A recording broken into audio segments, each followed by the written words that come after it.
லூக்கா எழுதின சுவிசேஷம் 24ஆம் அதிகாரம் 13வது வார்த்தையிலிருந்து நாம் சில வார்த்தைகளை பார்க்கலாம். 13வது வார்த்தையிலிருந்து பார்ப்போம். அன்றைய தினமே அவர்களில் 2 பேர் எருசலேமுக்கு 7 அல்லது 8 மைல் தூரமான எம்மாவு என்னும் கிராமத்துக்கு போனார்கள். போகையில் இந்த வர்த்தமானங்கள் யாவையும் குறித்து அவர்கள் ஒருவரோடொருவர் பேசிக்கொண்டார்கள்.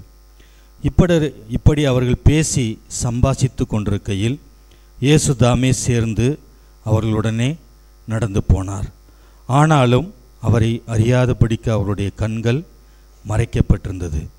அப்பொழுது அவர் அவர்களை நோக்கி, நீங்கள் துக்கமுகமுள்ளவர்களாய் வழிநடந்து ஒருவருக்கொருவர் சொல்லிக்கொள்ளுகிற காரியங்கள் என்னவென்று கேட்டார். அவர்களில் ஒருவனாகிய கிலேயப்பா என்பவன் பிரதியுத்தரமாக, இந்நாட்களில் எருசலேமில் நடந்தவைகளை அறியாதபடிக்கு நீர் அந்நியராய் இருக்கிறீரோ என்றான். அவர் எவைகள் என்றார். அதற்கு அவர்கள், நசரேயனாகிய இயேசுவை குறித்தவைகளே. அவர் தேவனுக்கும் முன்பாகவும் ஜனங்கள் எல்லாருக்கும் முன்பாகவும் செய்கையிலும் வாக்கிலும் வல்லமையுள்ள தீர்க்கதரிசியாய் இருந்தார். நம்முடைய பிரதான ஆசாரியரும் அதிகாரிகளும் அவரை மரண ஆக்கினைக்குட்படுத்தி சிலுவையில் அறைந்தார்கள். அவரே இஸ்ரவேலை மீட்டி இரட்சிப்பவர் என்று நாங்கள் நம்பியிருந்தோம். இவைகள் சம்பவித்து இன்று 3 நாளாகிறது. ஆனாலும் எங்கள் கூட்டத்தை சேர்ந்த சில ஸ்திரீகள் அதிகாலமே கல்லறையினிடத்துக்கு போய் அவருடைய சரீரத்தை காணாமல் திரும்பி வந்து அவர் உயிரோடு இருக்கிறார் என்று சொன்ன தேவதூதரை தரிசித்தோம் என்று சொல்லி எங்களை பிரமிக்க பண்ணினார்கள். அப்பொழுது எங்களில் சிலர் கல்லறையினிடத்துக்கு போய் ஸ்திரீகள் சொன்னபடியே கண்டார்கள், அவரையோ காணவில்லை என்றார்கள்.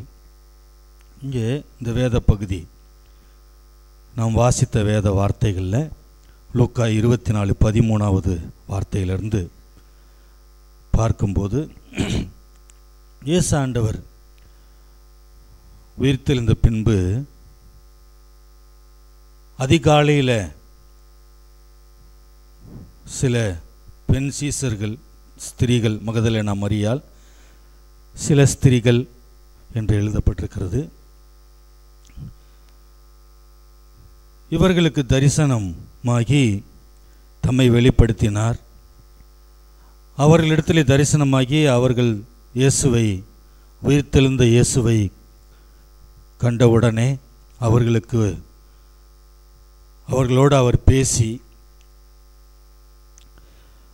நீங்கள்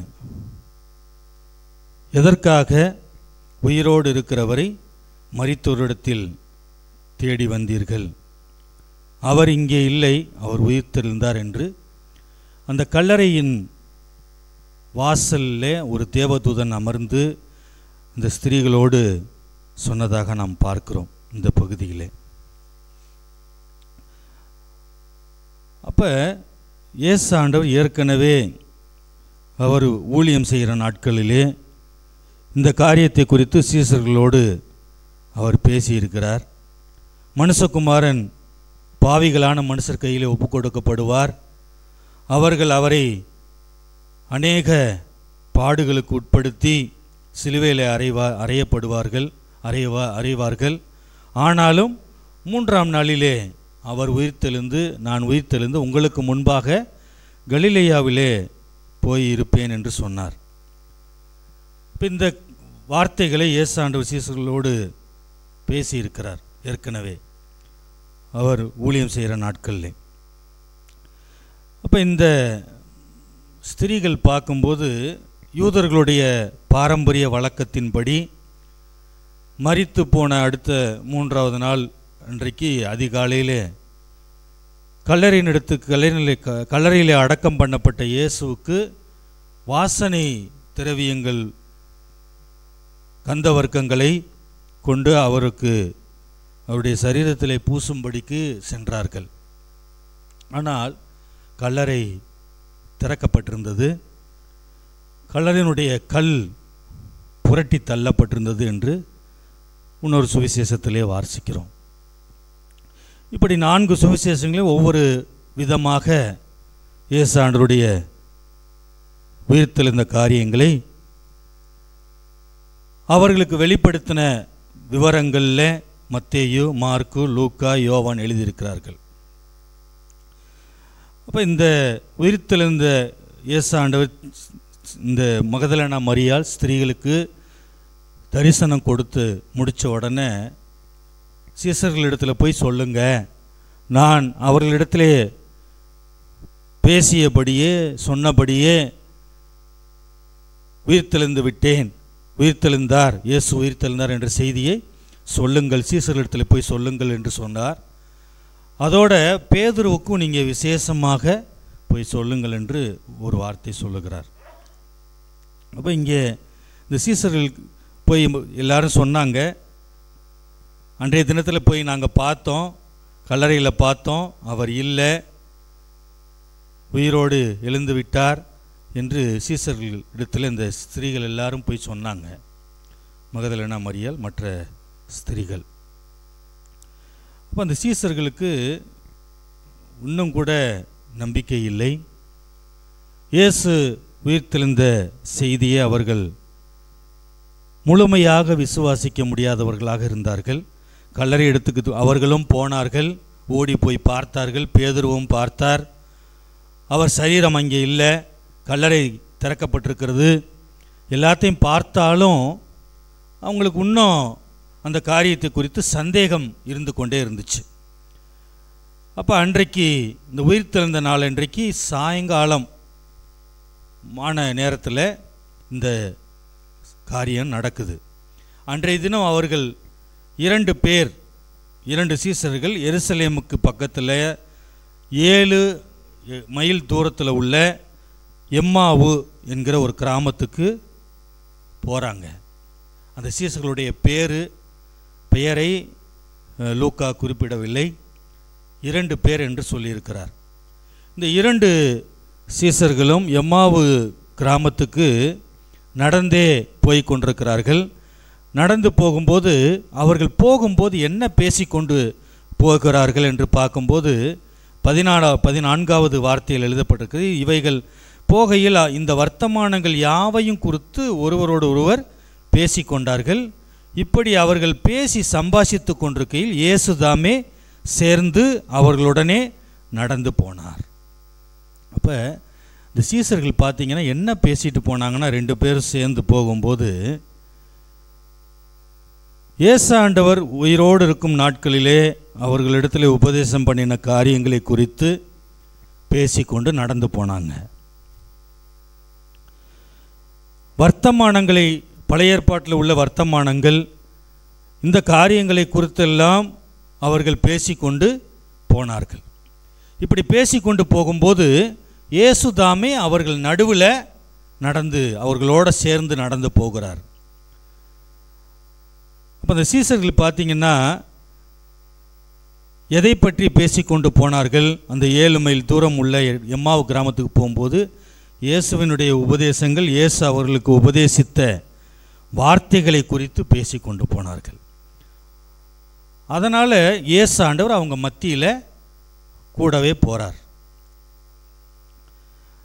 இப்போ இன்றைக்கு நம்ம எதை பற்றி சம்பாஷித்து கொண்டு நம்ம எதை பற்றி பேசி கொண்டிருக்கிறோமோ அந்த காரியங்கள் சம்பந்தப்பட்டது தான் நம்ம நடுவில் இருக்கும்.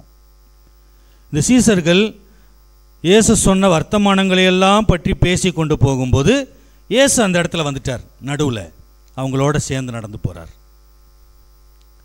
அப்போ இயேசு ஆண்டவர் சொன்னார், ஊழியம் செய்கிற நாட்களில் எங்கே 2 பேராவது 3 பேரை அவன் நாமத்தினாலே கூடியிருந்தாலும் அவர்கள் நடுவில் நான் இருப்பேன் என்று சொன்னார்.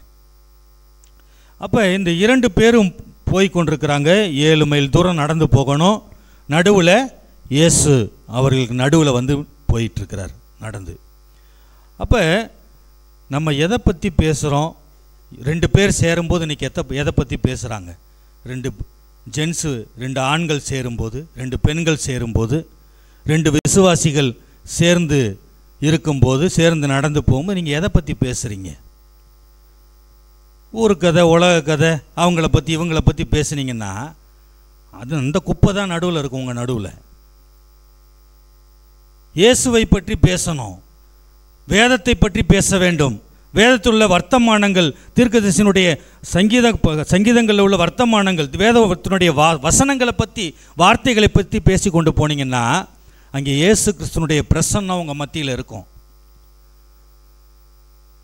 2 பேர் நடந்து போகும்போது மட்டுமல்ல, குடும்பத்தில் இருக்கும்போதும் வீடுகளில் இருக்கும்போது 2 பேர் இருக்கும்போது என்ன பேசுகிறீங்க, என்ன கதை பேசுகிறீங்க, என்ன வார்த்தைகளை பேசி கொண்டிருக்கீங்க, யாரை பற்றி பேசுகிறீங்க, இது சம்மந்தப்பட்டது தான் உங்கள் நடுவில், உங்கள் குடும்பத்தில், உங்கள் வீட்லேயும் வந்து இருக்கும்.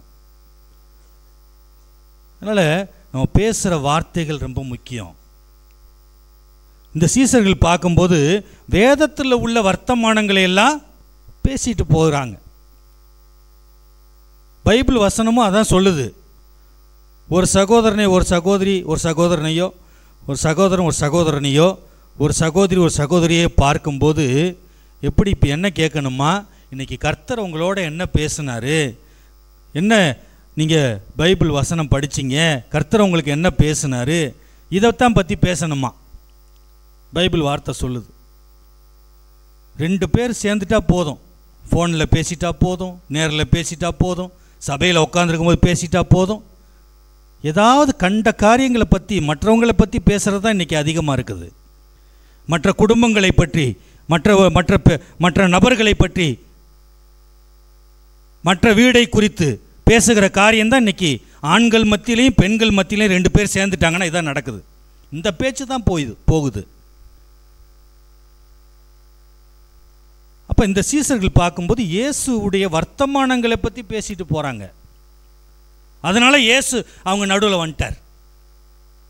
இப்போ உங்கள் நடுவில் 2 பேர் பேசுகிற ஒரு சகோதரிகள் 2 பேர் பேசிகிட்டு இருக்கீங்க. ஃபோனில் பேசுங்க, நேரில் பேசுங்க, எப்படி வேணாலும் பேசுங்க. நீங்கள் பேசி கொண்டிருக்கிற வார்த்தைகள் என்ன, யாரை பற்றி பேசுகிறீர்கள், எதை குறித்து பேசி கொண்டிருக்கிறீர்கள், அதுக்கு சம்பந்தப்பட்ட ஆவி தான் உங்கள் நடுவில் வரும். இவங்க இயேசு ஆண்டவருடைய வர்த்தமானங்களை பற்றி பேசி கொண்டு போனார்கள். இயேசு கிறிஸ்துனுடைய உயிர்த்தெழுந்த இயேசு அவர்கள் நடுவில் போய் கொண்டிருக்கிறார். அப்போ என்ன நடந்தது என்று பார்க்கும்போது 16வது வார்த்தையில் எழுதப்பட்டிருக்கிறது, ஆனாலும் அவரை அறியாதபடிக்கு அவர்களுடைய கண்கள் மறைக்கப்பட்டிருந்தது. இயேசு நடுவில் போகிறாரு, ஆனாலும் அவர் இயேசுதான் சொல்லி தெரியாதபடிக்கு, அறிந்து கொள்ளாத முடியாத அளவுக்கு அந்த 2 சீசர்களுடைய கண்களும் மறைக்கப்பட்டிருக்கிறது. இன்றைக்கு நிறைய பேருடைய கண்கள், ஆவிக்குரிய கண்கள் குருடாக இருக்குது, மறைக்கப்பட்டிருக்கிறது. எவ்வளோ வார்த்தைகளை கேட்டாலும் படித்தாலும், சுவிசேஷங்களை அறிந்து கொண்டாலும், இன்னும் அவர்களுடைய கண்கள் மூடப்பட்ட கண்களாகவே, அறியாத கண்களாகவே, இயேசுவை குறித்து அவருடைய வார்த்தைகளை குறித்து அறிந்து கொள்ள முடியாதவர்களாகவே இருக்கிறாங்க இன்னைக்கு. அப்போ அவங்க இருதயம் எப்படிப்பட்ட இருதயமாக இருக்குது? சீசர்கள் நடுவில், இயேசு நடுவில், அவங்க நடுவில் 2 பேர்த்துக்கு நடுவில் அப்படி புகுந்து போகிறாரு, நடந்து போயிட்டே இருக்கிறாரு, அவரை இயேசுன்னு தெரியாமல் இருக்கிறாங்க. அப்போ என்ன நடந்தது? 17வது வார்த்தையில், அப்பொழுது அவர்களை நோக்கி, நீங்கள் துக்க முகம் உள்ளவர்களாய் வழி நடந்து ஒருவருக்கொருவர் சொல்லிக் கொள்ளுகிற காரியங்கள் என்னவென்று கேட்டார். இயேசு பேசுகிறார். அவங்க நடுவில் இருக்கிற போய் கொண்டிருக்கிற இயேசு பேசுகிறார் இந்த வார்த்தையை. ஏன்பா துக்கமாக இருக்கீங்க, துக்க முகம் உள்ளவர்களாய் நடந்து போயிட்டு இருக்கீங்களே, என்ன நடந்தது, ஒருத்தருக்கு ஒருத்தர் என்ன பேசிக்கிறீங்க அப்படின்னு சொல்லி விசாரிக்கிறார். அந்த சத்தம் கேட்குது. உடனே அந்த சீசர்களுக்குள்ளே இருக்கிற ஒருத்தர் சொல்கிறாரு, கிளையப்பா என்ற ஒரு நபர் சொல்கிறாரு, இயேசு ஆண்டவர் உயிரோடு இருக்கும்போது அவர் மரிச்சிருவார், சிலுவையில் அறையப்படுவார் அப்படின்னு சொல்லி எங்களுக்கு சொல்லியிருக்கிறாரு. இந்த காரியங்கள்லாம் நடந்து இன்றைக்கி 3 நாள் ஆயிடுச்சுங்க, ஆனால் அவரை நாங்கள் இன்னும் பார்க்கவே இல்லை. இந்நாட்களில் எருசலேமில் நடந்தவைகளை அறியாதபடிக்கு நீர் அந்நியராக இருக்கிறீரோ அப்படின்னு சொல்லி இயேசு ஆண்டவர்கிட்ட கேட்குறாங்க. பேசுகிற இயேசு ஆண்டவர்கிட்ட கேட்குறாரு.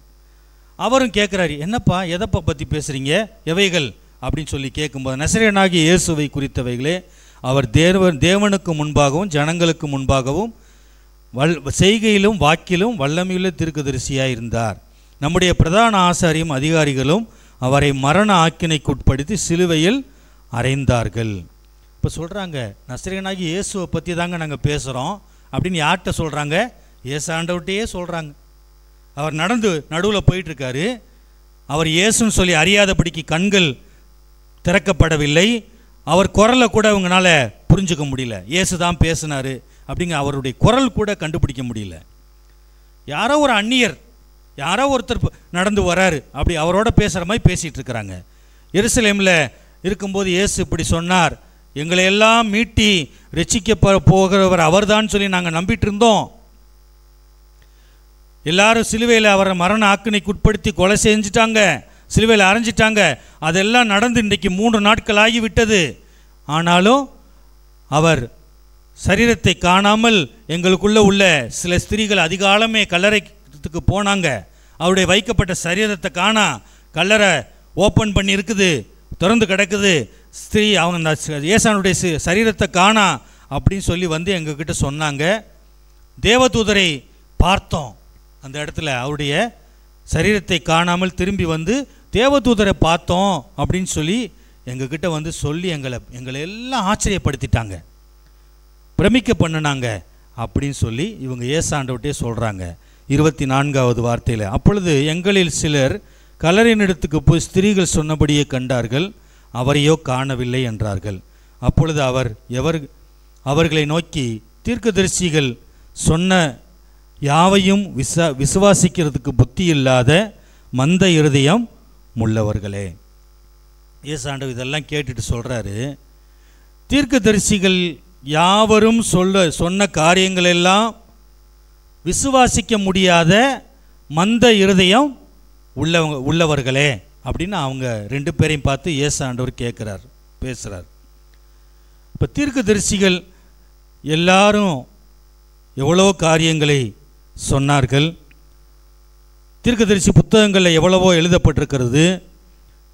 ஆண்டவருடைய வல்லமை மகத்துவங்களை குறித்து, தீர்க்கதரிசிகள் காலத்தில் நடந்த காரியங்களை குறித்து எழுதப்பட்டிருக்கிறது. இதெல்லாம் விசுவாசிக்க முடியாத எல்லாருமே மந்த புத்தி உள்ளவங்க. இது வேதத்தில் உள்ள தீர்க்கதரிசி ஆகமங்கள், எசேக்கியேல், எரேமியா, ஏசாயா, மல்கியா, ஓசியா, யோவேல், இதெல்லாம் தீர்க்க தரிசன புத்தகங்கள்.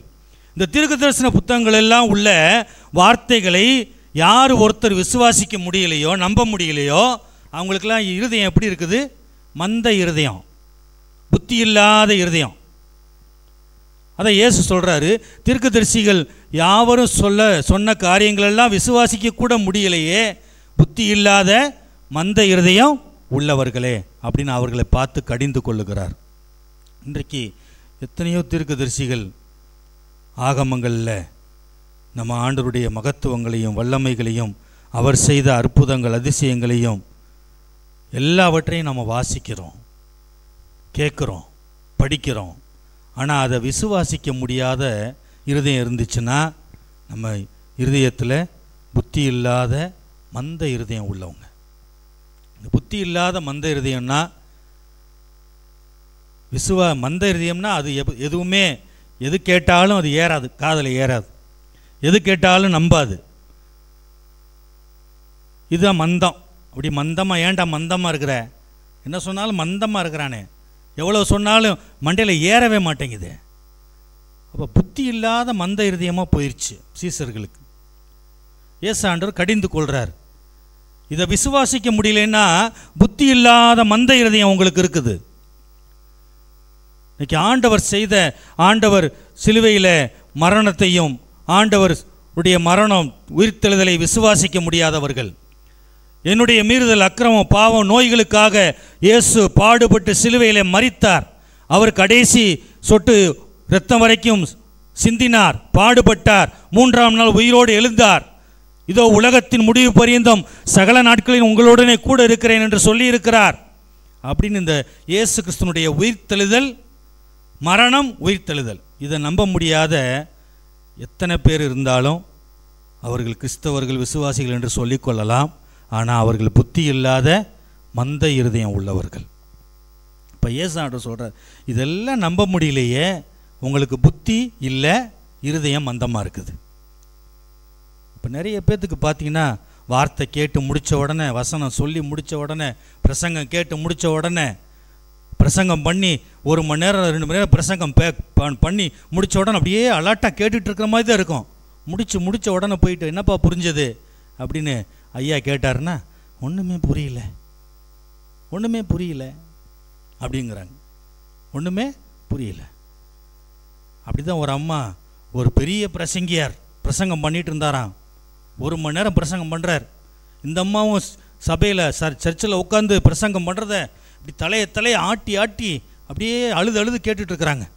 இதை இந்த பிரசங்கியார் பார்த்துட்டே இருக்கிறார்.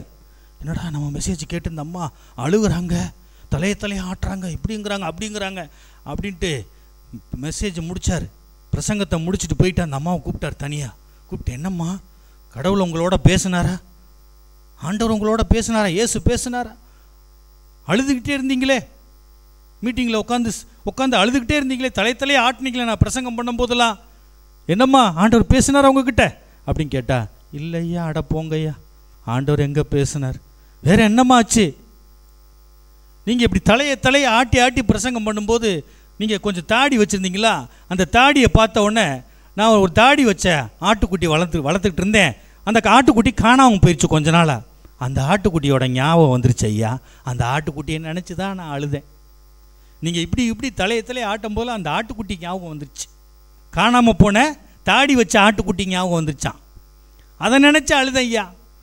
அப்போ அந்த ஐயா, பாஸ்டர் ஐயா எஸ் அப்பா, என் பிரசங்கத்தை கேட்டு ஒரு அம்மா அழுது கண்ணீர் விட்டு அப்படியே தலையை ஆட்டிகிட்டு இருக்காங்கன்னு நினச்சா, காணாமல் போன ஆட்டை நினச்சி நான் ஞாபகம் வந்துருச்சு உங்களை பார்த்த, உங்கள் தாடியை பார்த்ததும் அப்படின்னு சொல்கிறாங்களேன்னு அவர் ரொம்ப அப்படியே நொந்து போயிட்டார். இப்படித்தான் இன்றைக்கி நிறைய பேர் அப்படி செய்தி கேட்குற மாதிரியே இருக்கும். அப்படியே உன்னிப்பாக கவனமாக கேட்குற மாதிரி முடித்த உடனே ஒன்றுமே புரியல, எங்களுக்கு ஒன்றுமே புரியல. அந்த ஐயா எவ்வளவு வேதத்தை ஒரு வாரம் மெசேஜ் கொடுக்கறதுக்காண்டி ஊழியக்காரங்க எவ்வளோ வேதத்தை படித்து தியானித்து இரவு பகலாக உட்காந்து தேவனுடைய பிரசனத்தில் காத்து கொண்டிருந்து ஜெபம் பண்ணி தூங்காமல் எல்லாத்தையும் ஆயத்தம் பண்ணி எடுத்துகிட்டு வந்து பிரசங்கம் பண்ணால், முடித்த உடனே கத்தி பிரசங்கம் பண்ணி சத்தமாக பிரசங்கம் பண்ணி முடித்த உடனே என்ன புரிஞ்சது? ஒன்றுமே புரியல.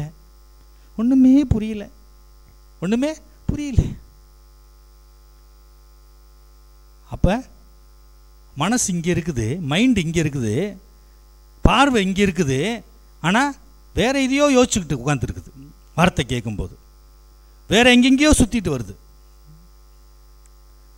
அப்போ எவ்வளவு பிரசங்கம் கேட்டாலும் இருதயம் மந்த இருதயமாக இருக்குது.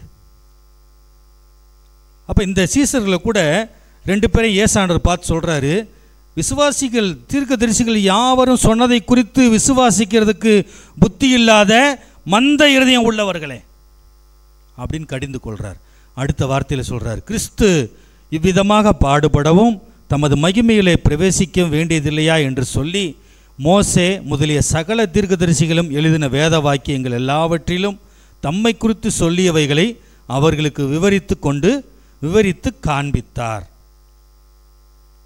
அப்போ இயேசுவே சொல்கிறார், அப்பா நான் மறுபடியும் சொல்கிறேன்ப்பா, உங்களுக்கு இவ்விதமாக இயேசு கிறிஸ்து பாடுபடணும், தமது மகிமையில் பிரவேசிக்கணும் அப்படின்னு சொல்லி மோசே முதலிய சகல தீர்க்கதரிசிகளும் எழுதின வேத வாக்கியங்களை எல்லாம் இயேசுவை பற்றி எந்த இடத்துல சொல்லியிருக்கிறாங்களோ, அவருடைய பிறப்பு மரணம் உயிர்த்தெழுதலை பற்றி எங்கெல்லாம் தீர்க்கதரிசிகள் எழுதியிருக்கிறாங்களோ அந்த தீர்க்கதரிசன வாக்கியங்கள் எல்லாவற்றையும் இயேசு அவங்ககிட்ட சொல்லிக்கிட்டே வர்றார், அவங்களோட பேசிக்கிட்டே வர்றார். மறுபடியும் பேசிக்கிட்டே வரும்போது அத்தருணத்திலே தாங்கள் போகிற கிராமத்துக்கு சமீபமாக அவர்கள் வந்தார்கள்.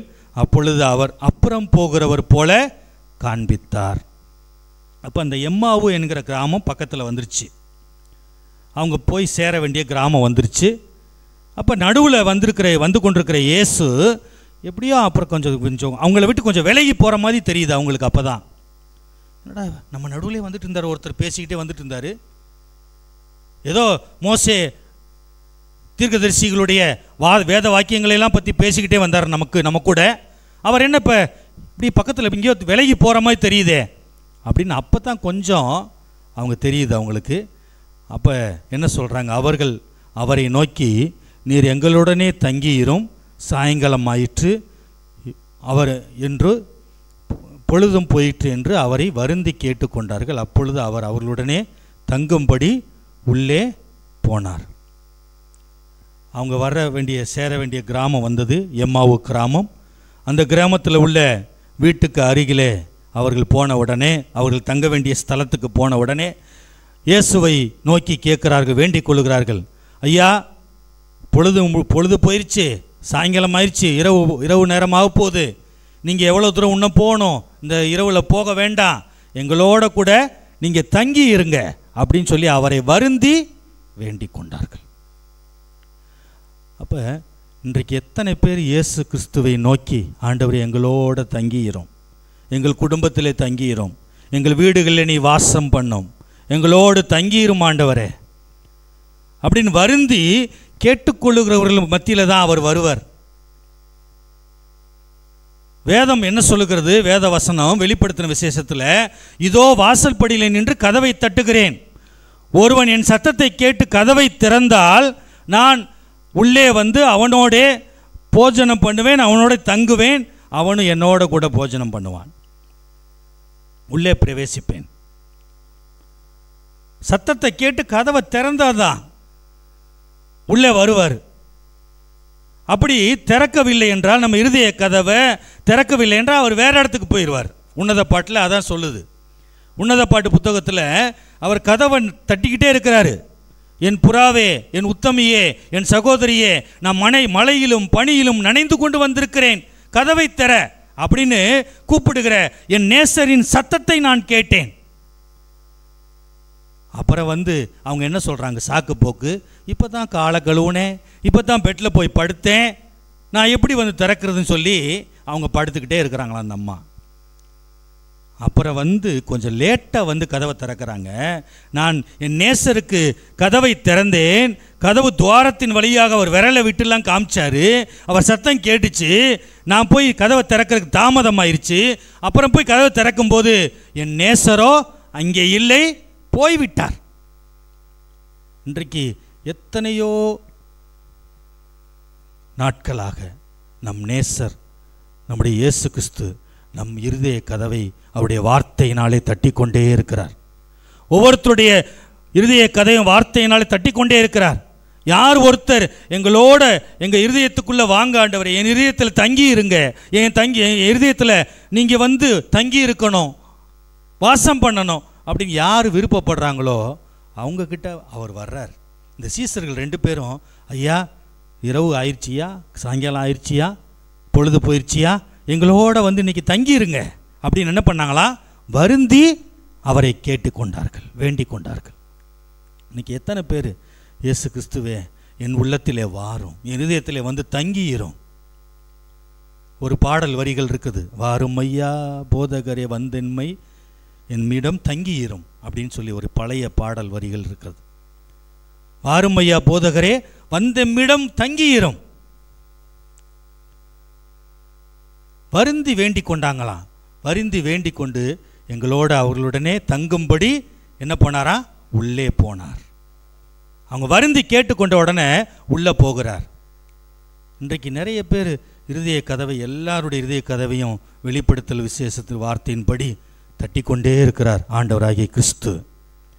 மகனே மகளே என்று இருதய கதவண்டையில் நின்று தட்டி கொண்டே இருக்கிறார். வாசப்படியில் நின்று அவர் சத்தத்தை கேட்டு யார் கதவை திறக்கிறாங்களோ அவர் உள்ள தங்கும்படி போவார். மூடி வச்சுக்கிட்டா திரும்பி தான் போயிடுவார். உன்னத பாட்டில் பாருங்கள், அந்த வார்த்தையை பார்க்கலாம். உன்னத பாட்டு புஸ்தகம், உன்னத பாட்டு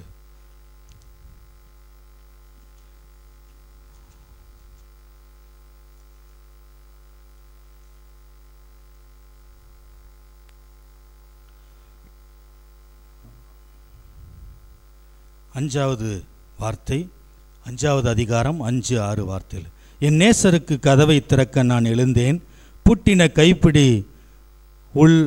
கைப்பிடிகள் மேல் என் கைகளிலிருந்து வெள்ளைப்போளமும் என் விரல்களிலிருந்து வாசனை திரவியமும் வெள்ளைப்போளமும் வடிந்தது. என் நேசருக்கு கதவை திறந்தேன், என் நேசரோ இல்லை, போய்விட்டார். அவர் சொன்ன வார்த்தையால் என் ஆத்துமா சோர்ந்து போயிற்று. அவரை தேடினேன், அவரை காணவில்லை. அவரை கூப்பிட்டேன், அவர் எனக்கு மறு உத்தரவு கொடுக்கவில்லை. இதுதான் இன்றைக்கு நிறைய பேருடைய நிலைமை. அவர் கூப்பிடுறாரு, அவர் தட்டுறாரு கதவை, ஆனாலும் அவர் சத்தத்தை கேட்டு கதவை திறக்க முடியாமல் மந்த இருதயம் உள்ளவர்களாய், விசுவாசிக்க மந்த இருதயம் உள்ளவர்கள் இல்லாதவர்களாய், விசுவாசிக்க முடியாத மந்த இருதயம் உள்ளவர்களாய் இயேசுவை வருந்தி, ஆண்டவரே எங்களோட வந்து தங்கிரும், என் இருதயத்துக்குள்ளே வாரும் என்று கூப்பிட மனது இல்லாதவங்க என்ன பண்ணுறாங்க, அவங்க வாழ்க்கையில் இயேசு கடந்து போயிடுவார். தட்டி தட்டி பார்ப்பார், எத்தனை வருஷம் தட்டுவார், எத்தனை முறை கூப்பிடுவார், வார்த்தை. உடனே அவர் போயிட்டாராம். இந்த அம்மா கதவை திறந்தா பார்த்தா அவர் நேசர் சொன்ன வார்த்தை நிமித்தம் என் ஆத்துமா சோர்ந்து போயிற்று அப்படிங்கிறாங்க. அப்புறம் அவரை போய் கூப்பிடுறாங்க. அவர் என்ன பண்ணலை, அவங்களுக்கு மறு உத்தரவு கொடுக்கவே இல்லை. புத்தியுள்ள கன்னிகைகள், புத்தி இல்லாத கன்னிகைகளை பார்க்குறோம் நம்ம. இந்த புத்தி இல்லாத கன்னிகைகள் வந்து என்ன பண்ணுறாங்க, எண்ணெய் காலியாகி விட்டது, தீவட்டி எரியலை, எண்ணெய் காலி ஆயிடுச்சு, மணவாளன் வருகிறார் என்ற சத்தம் கேட்கப்பட்டது, எக்கால சத்தம் ஒலித்தது. அப்போ தான் தூங்கி எந்திரிச்சு பார்க்குறாங்க, எண்ணெய் இல்லை. எண்ணெய் வாங்க அப்போ தான் ஓடுறாங்க கடைக்கு. திரும்பி வந்து ஐயா ஐயா நாங்கள் எண்ணெய் வாங்க போயிருந்தோம், கதவை திறங்க அப்படின்னு சொல்லி கேட்குறாங்க. அப்போ என்ன சொல்கிறாரு ஆண்டவர், மணவாளனாகிய கிறிஸ்து என்ன சொல்கிறார், நீங்கள் எவ்விடத்தார், உங்களை அறியேன், என்னை விட்டு அகன்று போங்கள் அக்கிரம செய்கைக்காரரே. ஆயத்தமாக இருந்த 5 கன்னிகைகள், புத்தி உள்ள கன்னிகைகள் 5 பேர் ஆயத்தமாக இருந்தாங்க. எண்ணெயோடும் தீவட்டியோடும் மணவாளன் வரும்போது அந்த தீவட்டியை உயர்த்தி காட்டினார்கள். எக்கால சத்தம் கேட்ட உடனே அவரோட கூட போயிட்டாங்க. கதவு அடைக்கப்பட்டது. நோவா நாட்கள்லேயும் அதான் நடந்துச்சு. நோவா ரட்சிப்பின் பேழையை ஆயத்தம் பண்ணிக்கொண்டே சொல்லிக்கொண்டே இருந்தார். ஜலப்பிரளயம் வரப்போகுது, 40 நாள் இரவும் பகலும் மழை பெய்து, ஜலப்பிரளயத்தினால கர்த்தர் இந்த தேசத்தை முழுவதும் அழிக்கப் போகிறார், அதற்காக ரட்சிப்பின் பேழையை ஆயத்தம் பண்ணுகிறேன், இதுக்குள்ளே வந்தவர்கள் எல்லாரும், வந்த குடும்பங்கள் எல்லாரும் காப்பாற்றப்படுவீர்கள் அப்படின்னு அவன் நோவா எத்தனையோ வருஷமாக சொல்லிகிட்டே இருக்கிறார். இந்த பேழையை கட்டி முடிக்கிற வரையும் சொல்கிறார். ஆனாலும் கேட்கல யாரும். கர்த்தர் சொன்னபடி மழை வந்தது. ஆண்டவர் சொன்ன வார்த்தையின்படி நோவா செஞ்சார். சிலராகிய 8 பேர் மாத்திரமே இந்த பேழைக்குள்ளே காக்கப்பட்டார்கள் என்று வசனம் சொல்லுது. நோவா குடும்பம் மட்டும்தான் காப்பாற்றப்பட்டது. மற்ற எல்லாரும் சொல்லி சொல்லி பார்த்தாரு, கேட்கவே இல்லை. உள்ள எல்லாம் ஒரு ஜோடி காட்டு மிருகங்கள், ஒரு ஜோடி நாட்டு மிருகங்கள் எல்லாவற்றையும் கர்த்தர் உள்ள பேழைக்குள்ளே விட்டு கர்த்தர் கதவை அடைச்சார் அப்படின்னு சொல்லி வசனம் சொல்லுது. கர்த்தர் கதவை மூடிட்டார், அடைத்து விட்டார். அது நோவாவே நினைச்சாலும் திறக்க முடியாது. இன்றைக்கு எத்தனையோ நாட்களாக கர்த்தராகிய இயேசு கிறிஸ்து நம்மை தட்டி கொண்டே இருக்கிறார். நம்ம இருதய கதவை, மகனே மகளே அப்படின்னு தட்டுறாரு, கூப்பிடுறாரு. நம்ம தான் அவரை வருந்தி கேட்டுக்க மாட்டேங்கிறோம். வாங்க ஆண்டவரே, வந்து தங்கியிருங்க, என் இருதயத்தில் தங்கியிருங்க, என் வீட்டில் தங்கியிருங்க அப்படின்னு கூப்பிட்டா, வருந்தி கூப்பிட்டா அவர் வருவார். இல்லைன்னா அவர் வரமாட்டார், போயிடுவார் வேறு இடத்துக்கு. இந்த சீசர்கள் வருந்தி அவரை கேட்டுக்கொண்டார்கள். இயேசு தங்கும்படி உள்ளே போனார். லூக்கா 24 வரலாம், 24வது அதிகாரம்.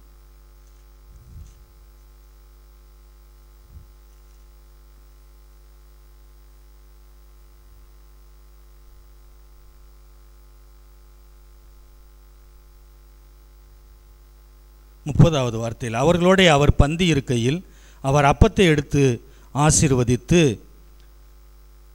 அதை பிட்டு அவர்களுக்கு கொடுத்தார். அப்பொழுது அவர்களுடைய கண்கள் திறக்கப்பட்டு அவரை அறிந்தார்கள். உடனே அவர் அவர்களுக்கு மறைந்து போனார். அப்போ அந்த வீட்டுக்குள்ளே போன உடனே ஆண்டவர் இயேசு அப்பத்தை எடுத்து அதை பிட்டு அந்த 2 சீசர்களுக்கும் கொடுக்கிறார். அந்த அப்பத்தை பிட்டு கொடுத்த உடனே என்ன நடந்தது? அங்கே வார்த்தை சொல்லுகிறது, பந்தி இருந்தார்கள், அவர் அப்பத்தை எடுத்து ஆசீர்வதித்து அதை பிட்டு அவர்கள் கொடுத்த உடனே அவர்களுடைய கண்கள் அப்பொழுது அவர்களுடைய கண்கள் திறக்கப்பட்டு இயேசுவை அறிந்து கொண்டார்கள், இயேசுவை பார்க்கிறார்கள். அவர்களோடு கூட தங்கி இருந்தது, அவர்களோடு 7-8 மைல் தூரம் நடந்து வந்தது ஆண்டவராகிய இயேசு கிறிஸ்து. உயிர்த்தெழுந்த இயேசு கிறிஸ்து எங்களோடு கூட நடந்து வந்தார். இப்பொழுது எங்களோடு கூட இந்த வீட்டிலையும் தங்கி இருக்கிறவர் இயேசு கிறிஸ்து அப்படின்னு அவர் அறிந்தார்கள். இன்றைக்கு அந்த அப்பத்தை எடுத்து இயேசு பிட்டு கொடுத்தார். இன்றைக்கு நம்ம அவருடைய சரீரமாகிய அப்பம், நானே ஜீவ அப்பம், வானத்திலிருந்து இறங்கி வந்த ஜீவ அப்பம் நானே என்று இயேசு சொல்லுகிறார். இந்த அப்பத்தை புசிக்கிறவன் மரித்தாலும் பிழைப்பான் என்று சொன்னார். இந்த அப்பத்தில் புசித்து என் இரத்தத்திலே பானம் பண்ணுங்க, நான் என்னுடைய வருகையிலும் இதை நினைவு கூறும்படி, என்னை நினைவு கூறும்படி அதை செய்யுங்கன்னு சொன்னார். இப்போ ஏசாண்ட அந்த அப்பத்தை பிட்டு கொடுத்த உடனே அவங்க கண்கள் திறக்கப்பட்டு இயேசுவை அறிந்து கொண்டார்கள். இன்றைக்கு நம்ம எத்தனையோ அப்பம் பிட்குதலில் பங்கு பெற்றுக்கொள்கிறோம். எத்தனை பேருடைய கண்கள் திறக்கப்பட்டு இயேசுவை அறிந்து கொண்டிருக்கிறீர்கள். இன்னும் இயேசுவை அறியாதபடிக்கு கண்கள் மறைக்கப்பட்டு கண்ணு ஆவிக்குரிய குருட்டாட்டம் இருக்குது நிறைய பேத்துக்கு. அப்பம் பிட்கிறாங்க, திருவிருந்து எடுக்கிறாங்க, அப்பத்தை எடுத்துக்கிறாங்க, திராட்சை ரசத்தை பானம் பண்ணுறாங்க, ஆனாலும் ஆவிக்குரிய குருட்டாட்டம் உள்ள கண்கள், இயேசுவையும் அவருடைய வல்லமையையும் அறிந்து கொள்ள முடியாத கண்கள், இயேசுவை பார்க்க முடியாத கண்கள், உயிர்த்தெழுந்த இயேசுவை அவருடைய தரிசனங்களை பார்க்க முடியாத கண்கள் மூடப்பட்டிருக்கிறது. அந்த சீசர்களுக்கு பிட்டு கொடுத்த உடனே கண்ணு திறந்து அவங்கள பார்க்குறாங்க இயேசுவை. ஏன் இன்னைக்கு நம்ம கண்ணு திறக்காமே இருக்குது நிறைய பேருடைய கண்கள். அதனால தான் பார்க்க முடியல, ஆண்டவரை பார்க்க முடியல, அவர் தரிசனத்தை பார்க்க முடியல, அவர் இங்கே இருக்கிறாருன்னு தெரிய மாட்டேங்குது. மனக்கண்கள், விசுவாசம் இல்லாத மந்த இருதயம், புத்தி இல்லாத மந்த இருதயம், வர்த்தமானங்கள், வாக்கியங்கள், தீர்க்கதரிசியுடைய வார்த்தைகளை விசுவாசிக்க நம்ப முடியாத இருதயம், அவிசுவாசம் உள்ள இருதயம், இது ஆவிக்குரிய குருட்டாட்டம் உள்ள ஒரு காரியத்தை கொண்டு வருது. எத்தனை பேர் பார்த்தோம், நாங்கள் ஆண்டவரை பார்த்தோம், தரிசனத்தில் பார்த்தோம், ஜெபத்தில் அவர் அப்படியே வர்றதை அசைவாடுகிறத பார்க்க முடிந்தது அப்படி சொன்னாலும் ஏன் சில பேருக்கு பார்க்க முடியல? இருதயம் சரியாக இருக்கான்னு செக் பண்ணணும். இருதயம் சரியாக இருக்குதா? என் இருதயம் சரியாக இருக்குதா?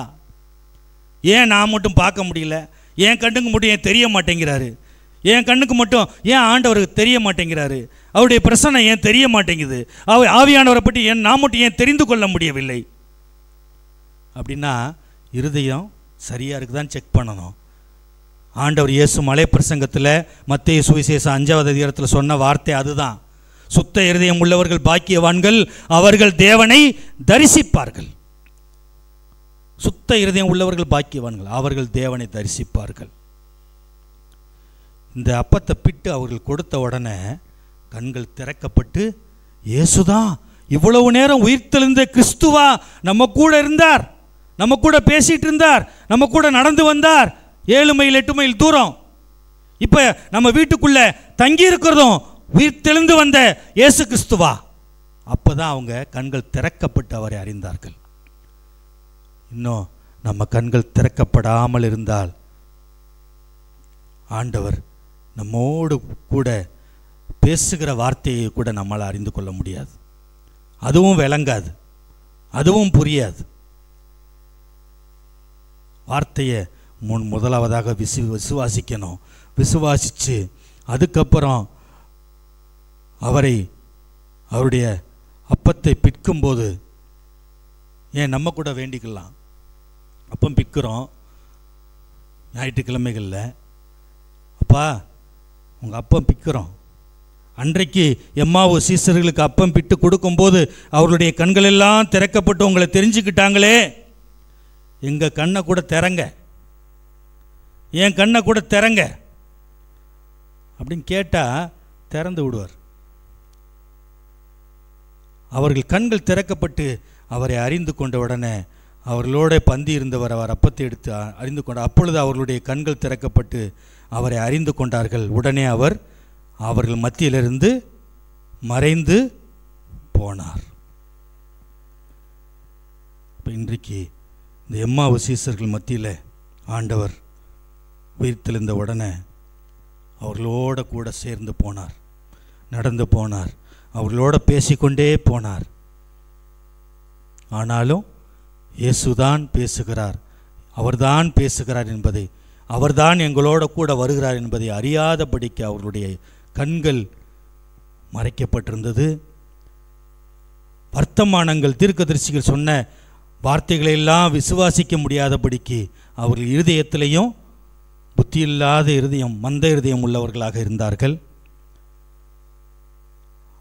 அப்புறம் இயேசு அந்த கிராமத்துக்கு சமயமாய் போகும்போது, அவர்களை விட்டு அப்படி கடந்து போகிறவர் போல காணப்படும் போது, அப்போ தான் அவங்க கேட்குறாங்க, யாரோ ஒருத்தர் நம்ம கூட நடந்து வந்தார், இவ்வளோ தூரம் பேசிக்கிட்டே வந்திருக்கிறாரு, இப்போ அவர் போகிறாரு, இரவு நேரம் ஆயிடுச்சு, ஐயா போகாதீங்க, எங்கள் கூட தங்கிடுங்க. அது வரைக்கும் ஒரு அந்நியராகவே பார்க்குறாங்க அவங்க. யாரோ ஒரு நபர் நம்ம கூட நடந்து வந்தார், மோசையை பற்றி பேசிட்டு வர்றாரு, தீர்க்கதரிசிகளை பற்றி பேசிட்டு வர்றாரு நினச்சிக்கிட்டே இருக்கிறாங்க. உயிர்த்தெழுந்த இயேசுவா அவர்களுக்கு தெரியவே இல்லை. எப்பொழுது அப்பத்தை பிட்டு அந்த வீட்டில் தங்கியிருக்கும்போது அதை ஆசீர்வதித்து அப்பத்தை பிட்டு அவர்கள் கொடுத்தாரோ, அவர்கள் அதை வாங்கி புசித்தார்களோ, அவர்கள் கண்கள் திறக்கப்பட்டது. மறைக்கப்பட்ட கண்கள், மூடப்பட்ட கண்கள், இயேசுவை அறியாதபடிக்கு இருந்த கண்கள் திறக்கப்பட்டு அவரை அறிந்து கொண்டார்கள். அதனால் இன்றைக்கு நம்ம மத்தியில் கூட ஆண்டவர் அப்பம் பிற்கும்போது இன்றைக்கி நிறைய பேர் நம்ம அதை ரொம்ப அலட்சியமாக, அசால்ட்டாக, ஒரு பயம் இல்லாமல், நடுக்கம் இல்லாமல் எடுக்கிறாங்க.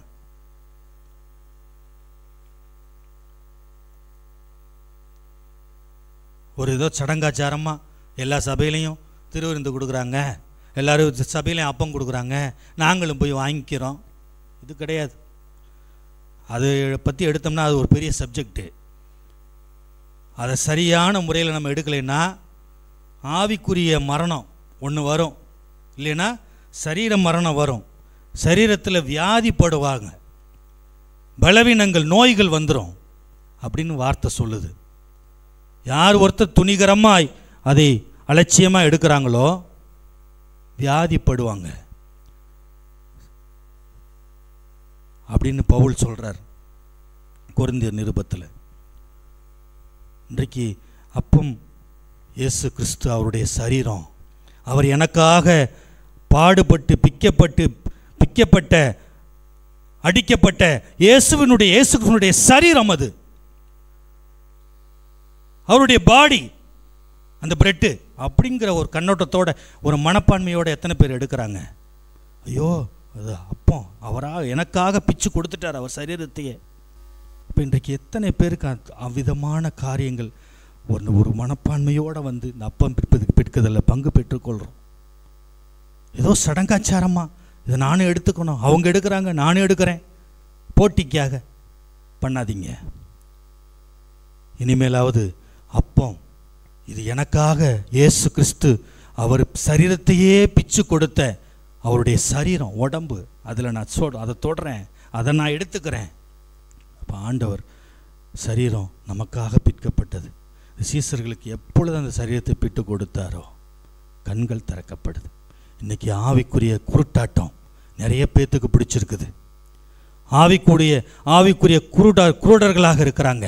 இந்த ஆவிக்குரிய குருட்டாட்டம் பெரிய ஒரு அவிசுவாசம். அந்த ஆவிக்குரிய குருட்டாட்டம் உள்ளவங்களை வெளியே கொண்டு வரவே முடியாது. அவங்க நினைக்கிறது தான், அவங்க செய்கிறது தான் எல்லாம் கரெக்டு, சரின்னு நினைப்பாங்க. அவங்க சொல்கிறது நீதி, அவங்க செய்கிறது சரி அப்படின்னு தெரியும். அந்த ஆவிக்குரிய குருட்டாட்டம் போகணும்னா அப்பம் பிற்கும்போது இந்த சீசர்களுக்கு கண்கள் திறக்கப்பட்டது. அப்பத்தை பிட்டு கொடுத்து இயேசுவை அறிந்து கொண்டார்கள். இனிமேலாவது நம்ம அப்பம் பிற்கும்போது, ஆண்டவரே என் கண்களை திறந்தரலுங்க. ஆவிக்குரிய குருட்டாட்டம் பிடிச்சிருக்குது, குருடர்களாக இருக்கிறோம். எவ்வளோ வார்த்தை கேட்டாலும் விசுவாசிக்க முடியல, நம்ப முடியல, கீழ்ப்படிய முடியல. ஆவிக்குரிய குருட்டாட்டம் பிடிச்சிருக்குது. நான் நல்லா இருக்கிறேன், நான் சரியாக இருக்கிறேங்கிற ஒரு குருட்டாட்டம் இருக்கிறது அப்படின்னு போய் அந்த அப்பத்தை பிற்கிறீங்களா? அப்போ தானே கண்ணை திறப்பார். சீசர்களுக்கு பிட்டு கொடுத்தவொன்னே கண்ணு திறக்குது. தெரிஞ்சு அப்படியே பார்க்குறாங்க, அப்பா உயிர்த்தெழுந்த கிறிஸ்துவா, உயிர்த்தெழுந்த கிறிஸ்துவா எங்கள் கூட தங்கியிருக்கார், எங்கள் வீட்டில் நைட்டு ஃபுல்லாக இருந்தவர் அவர் தான், எங்கள் கூட இருந்தவர். எவ்வளோ ஒரு மகிமையான காரியம் பாருங்கள். அப்புறம் அவர் அந்த இடத்த விட்டு மறைந்து போனார். இப்படியாக இந்த எம்மாவு சீசர்களுக்கு ஆண்டவர் இயேசு அவர்களோட பேசி காட்சி கொடுத்து தரிசனம் கொடுத்து அவருடைய கண்களை திறந்தார். இந்த நிகழ்ச்சி இயேசு உயிர்த்தெழுந்த அன்றைக்கு சாயங்கால வேளையில் நடந்தது என்று வேதம் சொல்லுகிறது. இந்த காரியங்களை வைத்து நம்ம இருதயத்தை நம்ம ஆராய்ந்து பார்க்கலாம். கிருபை இரக்கம் ஆண்டவரே, நாங்கள் கொடுக்கப்பட்ட வேத வசனங்களின்படி வேத வார்த்தையை கேட்கிற யாவரோடும் நீரே உம்முடைய சத்தியத்தினாலே அவர்களை விடுதலை செய்யும், அவர்களோடு தொடர்ந்து பேசும். எம்மாவு சீசர்கள் மனக்கண்களையும் இருதயத்தையும் திறந்தது போல இந்த வார்த்தையை கேட்டுக்கொண்டிருக்க ஒவ்வொருத்தரோடும் நீர் பேசி அவருடைய கண்களையும் இருதயத்தையும் திறந்தரலும். உம்மை அறிந்து கொள்ளும்படியான சிலாக்கியத்தை தாரும். இயேசுவின் நாமத்தில் பிதாவே, ஆமென். கர்த்தர் தாமே உங்களை ஆசீர்வதிப்பார்.